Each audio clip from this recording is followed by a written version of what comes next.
Hello, everyone. I'm Greg Eckerman, co-founder of EricsHouse, and I have the pleasure to speak today with Janelle and Jackie Cole, a daughter and mother, and they're going to share stories with us about their loss and about the challenges and opportunities that present when a family learns to grieve and mourn together.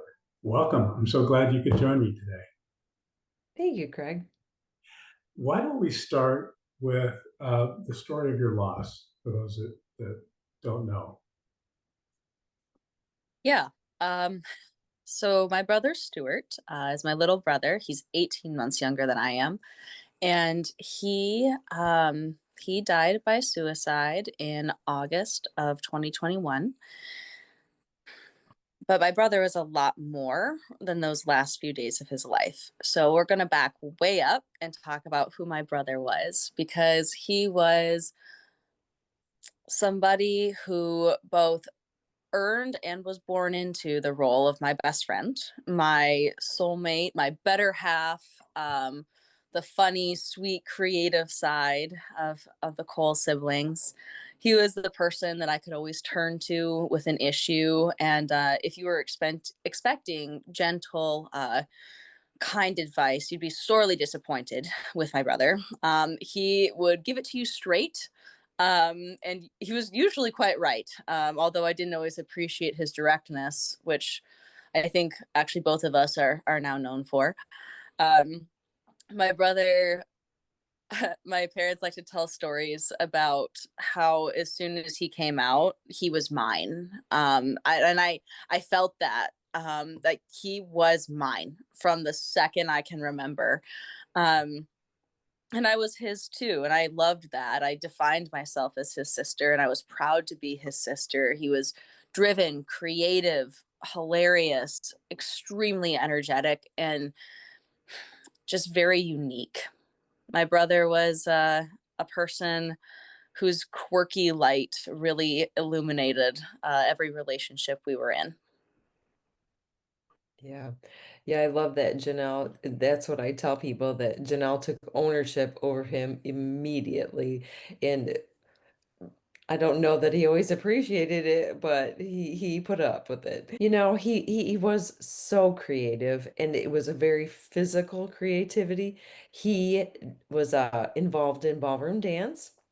And it was his idea to start this. He had participated in the traditional athletics. I mean, he was very athletic, skiing, snowboarding, skating, cycling. He did baseball and hockey and all the things.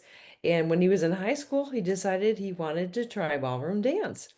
And he did. He was fantastic at it. He competed. He was so talented. And when it came time to him for him to start thinking about a career, he decided he didn't want the dancer lifestyle, right? He wanted a stable career and he wanted to cut hair. And so he started practicing on friends and family, and I had a lot of short haircuts for a few years.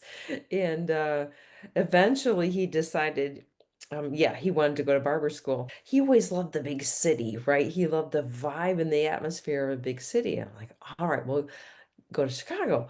And then he decided, well, if I'm going to Chicago, I may as well go to New York City, right? The big city. By the way, he had never been to New York City prior to his deciding. He finished high school on a Friday. The very next day, we were in the car heading to New York City. And we got him all set up in his apartment. I cried all the way home, but he really was so impressive in the way he got himself set up with a job. He went to school. He was hired almost immediately as a barber, and one of his ambitions in life is that his legacy.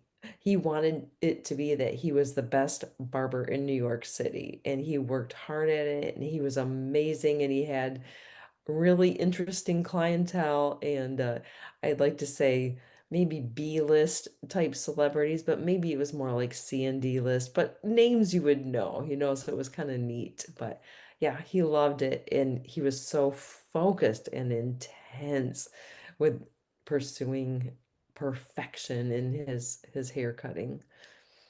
He sounds very adventurous. Yes. Yeah. Jackie, it's a pretty commonly held perception that nothing really compares to a mother's grief and loss of a child. And so I'd kind of like to hear from you about your process for dealing with your grief and what that has how that has evolved for you. Every friend and family member and parent experiences a different type of grief, and I don't think anyone's is any less intense. I would say that as a parent, I wanted to fix Stu. He had bipolar disorder, and we worked hard, and um, he was very upfront and open and honest with us. My husband and I, he was in and out of therapies, and we did the best we could. And so there's that heartache of I wasn't able to save my child, right? So that was rather devastating. Um, I knew soon after Stuart's death that I would need support because I thought, oh my gosh, I, I don't even know where to start with this. How do you navigate this? For probably, I don't know, maybe the first month, I even, despite all the circumstances of Stuart's death, police reports, eyewitness reports, medical examiner, I made it my own story about how he died. It was an accident. Because even though they said it was suicide, I didn't believe it. And I remember asking Janelle if Stu died by suicide, and she said, "Yeah, Mom, he did." And just so you know, Dad and I were ready to let you believe whatever you wanted to believe, for the rest of your life. But after that, I knew I needed help, and that kind of just finding Eric's house got me on the right path. But also, boy, I listened to every podcast I could find, read every book, talked to every person. I was supported by wonderful people, friends who came out of the woodwork, and some people in my life who just totally disappeared. So it was a journey for sure, and it continues to be 4 years after his death. It's so disorienting, you Yes. the to realize that you have to now integrate this unthinkable thing into the rest of your life, into who you are. There's such a challenge, I think, in finding the right kinds of connections that allow you to sort of authentically approach your loss and acknowledge that. I have to commend your husband and Janelle for giving you the space to do that in your own time. I think that's such an important thing, and it's it is unthinkable. So it's not surprising that it takes a while to be able to come around to acknowledge that it's really happened. Yeah, exactly. And the people who, just like I said, came out of the woodwork to support, those are the people who would just listen. They didn't expect anything from me, and um, wonder when I might be back on my feet, because I barely remember anything from that first year after he died, looking back on it now. Yeah, So, yeah. We learn the power of finding people who are able to truly be companions and not yes. try to hurry us or fix us. Like, Janelle, it's often said that the sibling griever is sort of the forgotten griever. That you know the attention seems to focus primarily on the parents and loss of a child, but I think that's a tremendous disservice, and it's a huge challenge for a lot of us.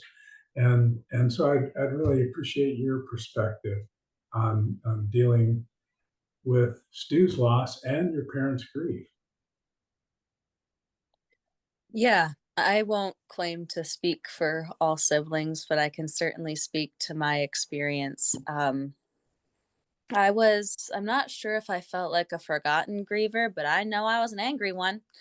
Uh, and whew, I was seeing red for a long time. And kind of like my mom said, I don't remember very much specifically from, quite frankly, the first couple of years there, but particularly the first year. I remember feeling that I had to protect my brother still as much as possible. And I had to somehow save my parents because I knew I'd internalized what everybody else had been saying forever around me, that there's nothing worse than losing a child. And so I thought, oh my gosh, I'm going to lose my parents too, because I knew how tight our family was and I wasn't sure that they were going to survive this. So I felt an immense amount of responsibility to them and to my brother to figure out how to hold it together, how to keep us going. I remember the phone call where we learned that Stu was gone, where I guess I learned as well. I was actually on the phone with the police because we'd been tracking his phone.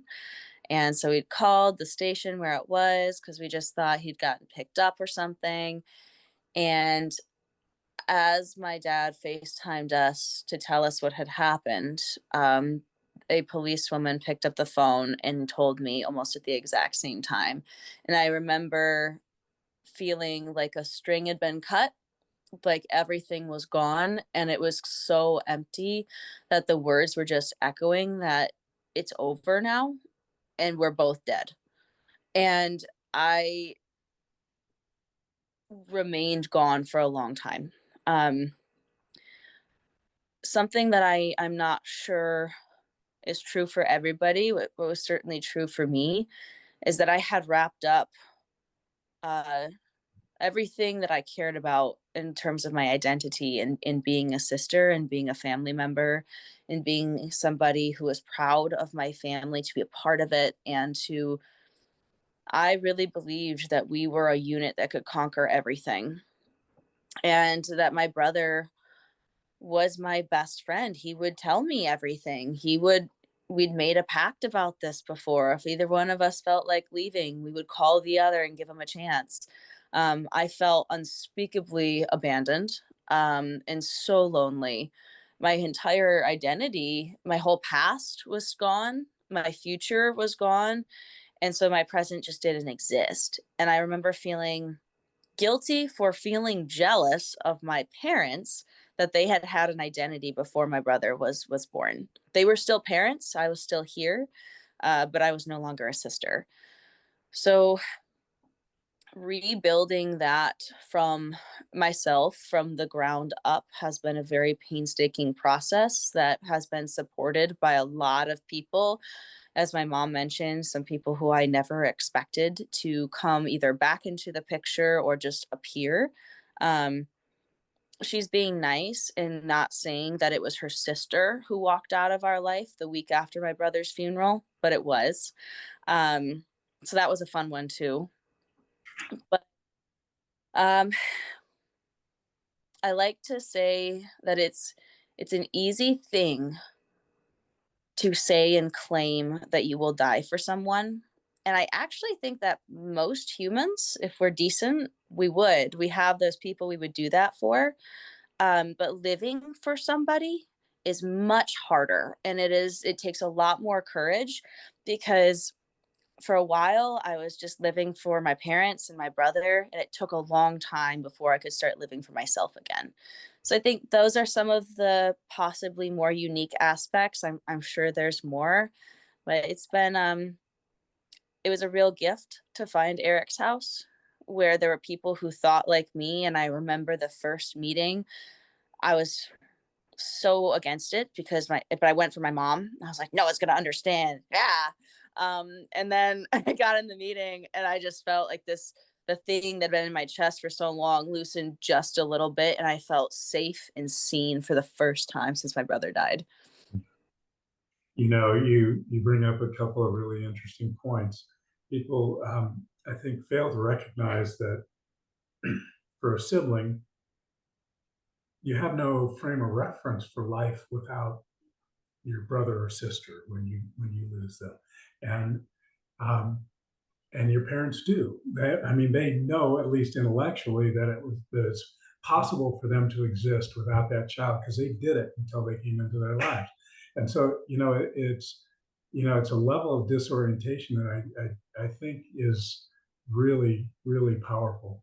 But I have to say, I remember that first sibling group, and when you first came into it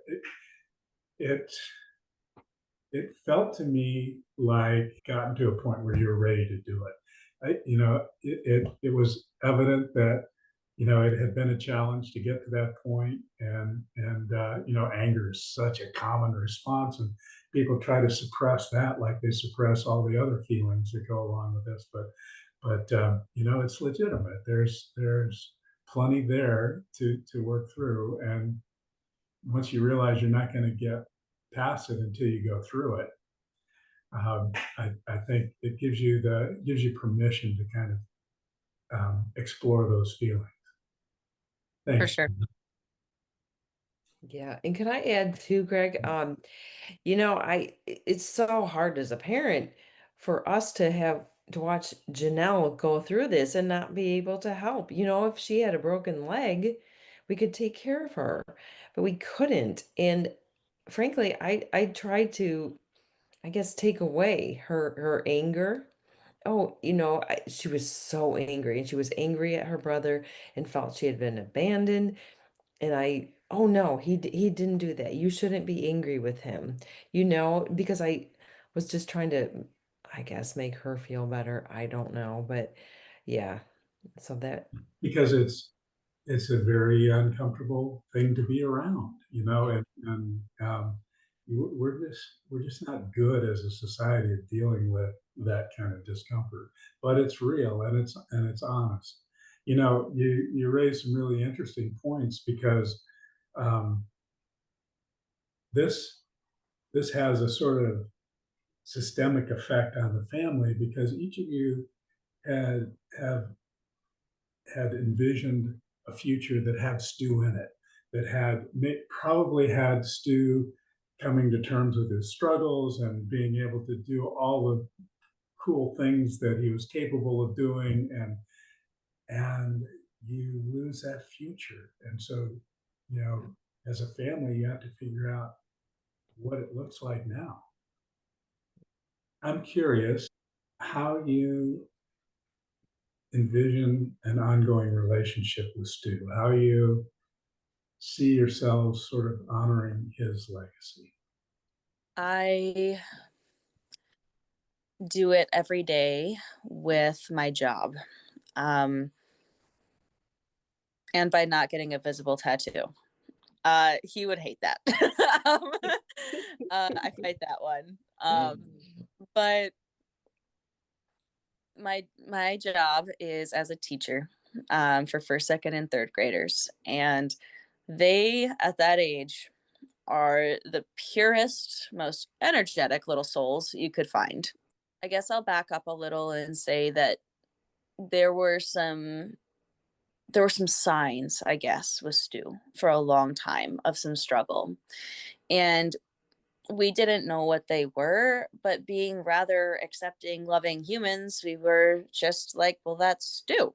And um, now knowing a little bit more, I feel like I'm in a position to be able to see some of those things in some of the children I work with, and at least support them in ways that I wish that I could have supported my brother with a little bit more understanding and education, and support their parents. I'm able to bring my whole self in a rather lot of love, because I do hold at least partially to the saying that grief is love with nowhere to go. And I pour that into those children and into that position and into doing something good for the world that brings a little bit more light to it.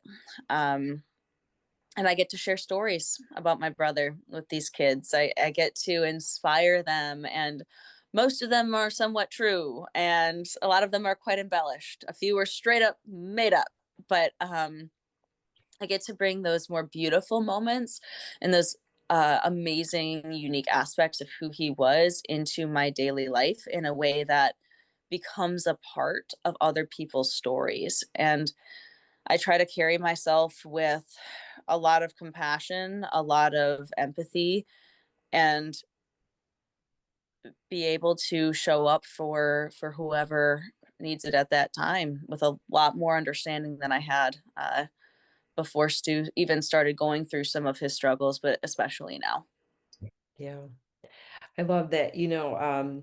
Stu and I talked a lot about our respective careers. So he was in a customer service job, with barbering, and I teach fitness and am a personal trainer. And you wouldn't think there'd be much overlap there, but we both knew it was about creating an experience for people, right? And when you can make people, when you give them a high quality product and they can see that they're better off for it, they look better, they feel better, you've created a relationship with them, you've given them an experience. And we talk about that quite a bit, that it doesn't always matter just about your skill level. You have to have those connections with people. And I think about that all the time still with my classes and in my personal training clients. And also, I honor him by telling people that my son died by suicide. And by doing that, it opens up relationships with people that never would have existed.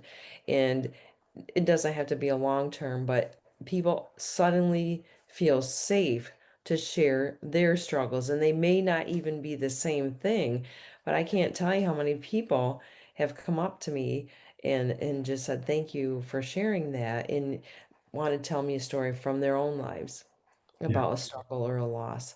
And I think that honors him. And I've been fortunate enough to be asked to be a facilitator for Eric's house. And I just think being able to be present with parents who are going through the same thing, moms in particular, honors my grief.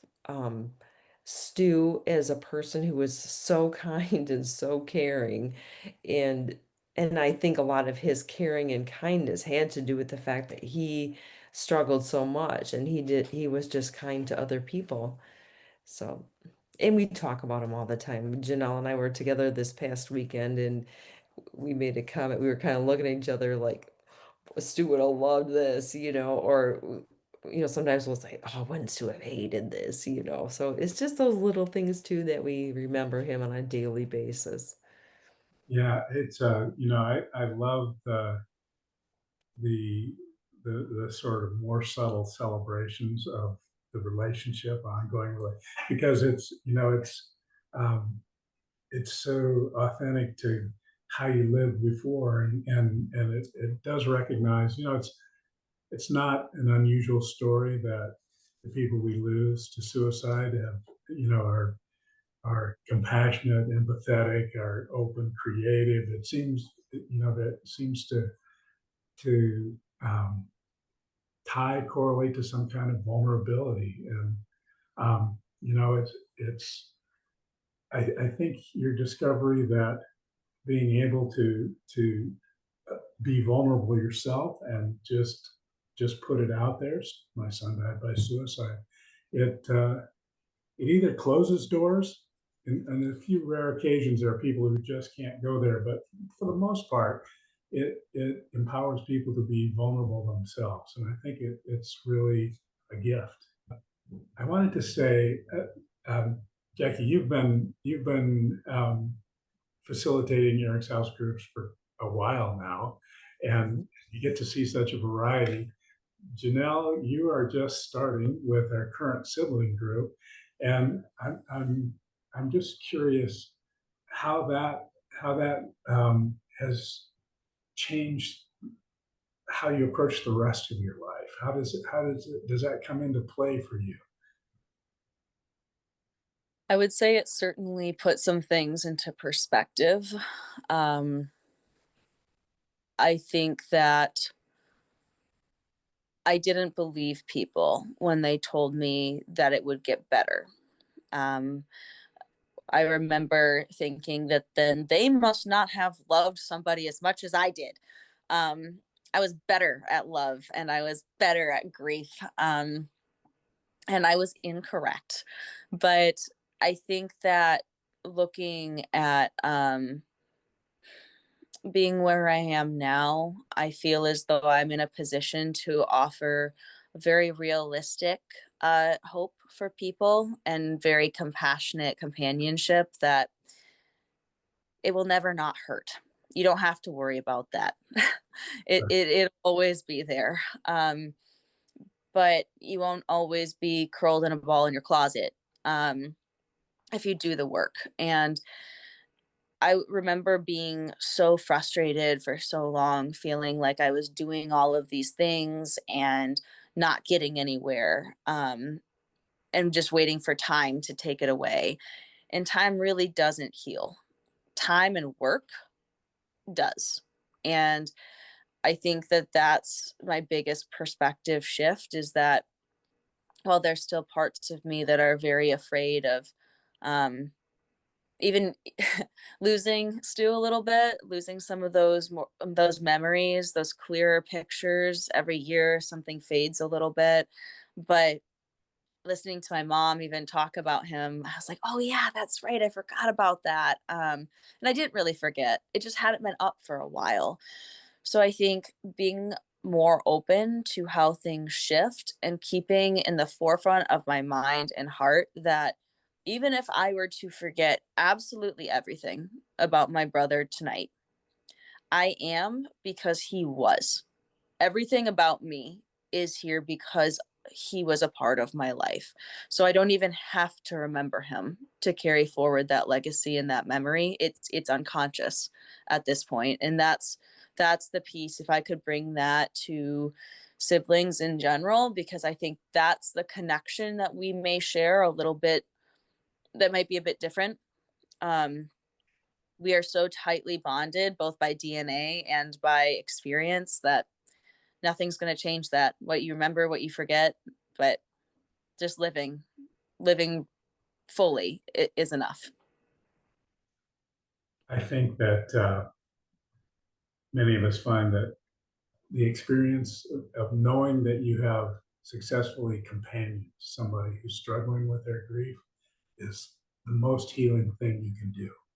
There's something so beautiful in knowing that as broken as you still are, you can you can lift you can be there for somebody who's maybe just a little bit more broken and make a difference. And I think that's one of the beautiful aspects of the work we do in the group. I know I know you're both very good at that. Thank you. Well, thank you for taking time to meet with me. I think this has been a lovely conversation. I've really enjoyed it. Yeah, I have too. Thank you so much. I was a little nervous, but I think it was, whenever I can talk about my kids, it's always a good conversation. Yeah. Yeah. Thank you so much, Greg. Okay. Bye bye. Bye bye.